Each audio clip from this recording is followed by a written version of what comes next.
ఇవాళ ముఖ్యమంత్రి గారు ఛాన్స్ ఇచ్చేదేమో తెలంగాణ రాష్ట్ర ప్రజలు మాకు ఛాన్స్ ఇస్తారు, ఇస్తూనే ఉన్నారు, కనపడతానే ఉంది.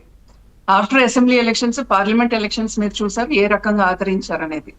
తర్వాత మొన్న ఎమ్మెల్సీ ఎలక్షన్స్ కూడా మీరు చూసారు ఋషి గారు. సో ఇవాళ ముఖ్యమంత్రి గారు ఏదో చెప్పినంత మాత్రాన అవుతుందని అయితే నేను అనుకోను. అయితే ఒకటి ముఖ్యమైన విషయం ఏంటంటే ఋషి గారు, ఇవాళ ముఖ్యమంత్రి గారు మాట్లాడే మాటలు ఏదైనా సరే, వారు ఇచ్చింది ఏదైనా ఏది మాట్లాడినా సరే, ఒక చిన్న రిక్వెస్ట్ ఏంటంటే వారు ఏకాంతంగా కూర్చుని ఒక్కసారి లెట్ హిమ్ ఇంట్రోస్పెక్ట్. అసలు నేను ఏమి ఇస్తున్నాను, ఏం మాట్లాడుతున్నాను, ఏం చేస్తున్నాను, తెలంగాణ రాష్ట్ర ప్రజలకి నేను ఇచ్చిన హామీలు ఏంటి, చేసింది ఏంటి. అంటే ఊరినే ప్రగల్భాలు పలికి ఏదో చేస్తాను, మొత్తం 100% చేసేసాను అన్నట్టుగా మాట్లాడుతున్నారు.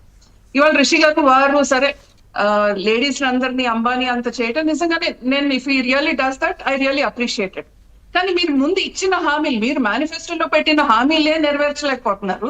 ఇంకా అమ్మానీ చేస్తాను, లేకపోతే ఇంకోటి చేస్తాను ఎందుకు చెప్పండి. మీరు ముందు మీకు మళ్ళీ చేయండి చాలు, తర్వాత మిగతా మళ్ళీ చేయటం అనేది తర్వాత చూద్దాం.